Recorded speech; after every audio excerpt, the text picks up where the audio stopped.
नमस्कार, देशोन्नतीमध्ये मी साक्षी आपलं स्वागत करते। बघूया प्रदेशच्या आजच्या टॉप 10 बातम्या।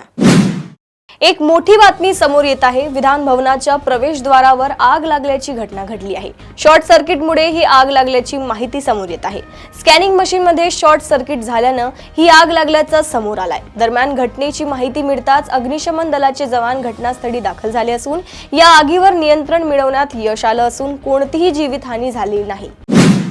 राज्याचे उपमुख्यमंत्री अजित पवार यांना नरकातला स्वर्ग या खासदार संजय राऊत यांच्या पुस्तकावरून खोचक टोला लगावला होता।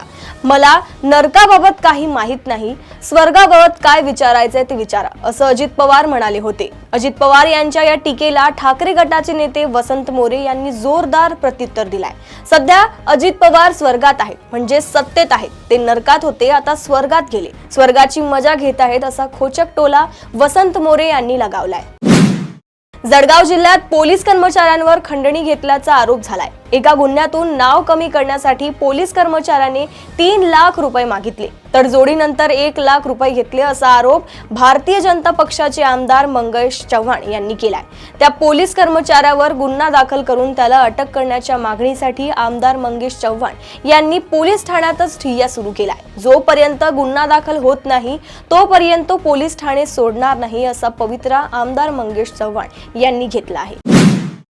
बीड मधील परडी पुन्हा गुन्हेगारीमुळे चर्चेत आले आहे। शिवराज देवटे या तरुणाला 10 ते 12 जणांच्या टोळक्याने अपहरण करून बेदम मारहाण केली होती। तुझा संतोष देशमुख पार्ट 2 करू अशी धमकीही आरोपींना दिली होती। त्यानंतर करुणा मुंडे यांनी धनंजय मुंडे यांनी पंकजा मुंडे यांच्यावर खळबळजनक आरोप केले आहेत। शिवराज देवटे यांना झालेल्या मारहाणीमागे धनंजय मुंडे यांच्याच गुंडांचा हात आहे, असा आरोप करुणा मुंडे यांनी केला आहे। मराठा आरक्षणासाठी लढा देणारे मनोज जरांगे पाटील यांच्यावर ॲडव्होकेट गुणरत्न सदावर्ते यांनी आरोप केले आहेत। मनोज जरांगे यांच्यामुळे मराठा विद्यार्थ्यांचे नुकसान झाले आहे। आर्थिक दुर्बल घटक म्हणजे EWSच्या माध्यमातून मिळणारे मराठा विद्यार्थ्यांचे आरक्षण गेले आहे।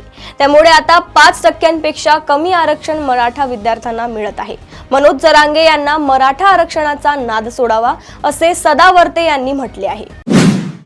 पुणे शहरात बनावट भारतीय हवाई दलाचा जवान असल्याची बतावणी करून फसवणूक करणाऱ्या एका व्यक्तीला अटक करण्यात आली आहे। ही कारवाई दक्षिणी कमांडच्या मिलिटरी इंटेलिजन्स विभाग आणि खराडी पोलिसांच्या संयुक्त पथकाने केली आहे। बनावट पोशाख परिधान करून लोकांची दिशाभूल करणाऱ्या या संशयिताला रंगेहात पकडण्यात आले आहे। पुणे पोलिसांनी रविवारी या घटनेची अधिकृत माहिती पत्रकार परिषदेद्वारे दिली। यामुळे पुण्यात एकच खळबळ उडाली आहे।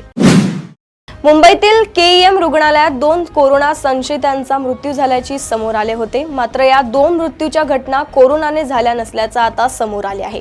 स्वतः KEM प्रशासनाकडून हे स्पष्टीकरण देण्यात आले आहे। मुंबईच्या KEM रुग्णालयात 2 रुग्णांचा कोरोनामुळे मृत्यू झाल्याचा संशय व्यक्त करण्यात आला होता। मात्र हा मृत्यू कोरोनामुळे झाला नसल्याचं KEM रुग्णालय प्रशासनाकडून सांगण्यात आलं आहे। या 2 रुग्णांपैकी एक 14 वर्षीय मुलीला गेल्या काही वर्षापासून किडनीचा त्रास होता, तर 59 वर्षीय महिलेला कॅन्सर असल्याचे समोर आले आहे। धुळे सोलापूर राष्ट्रीय महामार्गावर वडीगोद्रीच्या जवळील सौंदलगाव फाटा परिसरात भीषण अपघात घडला आहे। या अपघातात मायलेकीचा जागीच मृत्यू झाला असून 3 जण गंभीर जखमी झाले आहेत। ही घटना आज सोमवारी सकाळी घडली असून धुळ्याहून छत्रपती संभाजीनगरच्या दिशेने जात असलेल्या कारला सौंदलगाव फाट्याजवळ कार पलटण्याने हा अपघात झाला। या अपघातात कारचा अक्षरशः चक्काचूर झाला आहे। भर रस्त्यात मद्यधुंद व्यक्तीने भाजी विक्रेता महिलेला बांगलादेशी म्हणत शिवीगाळ केल्याचा प्रकार समोर आला आहे। महिलेने 4 वेळा पोलिसांना फोन केला, मात्र पोलीस वेळेवर न पोहोचल्याने नागरिकांचा संयम सुटला। भर रस्त्यात महिलेला शिवीगाळ करणाऱ्या मद्यधुंद व्यक्तीला संतप्त नागरिकांनी चोप दिला। त्यावेळी गर्दीची संधी साधून दुचाकी सोडून मद्यधुंद व्यक्ती पळ काढलाय।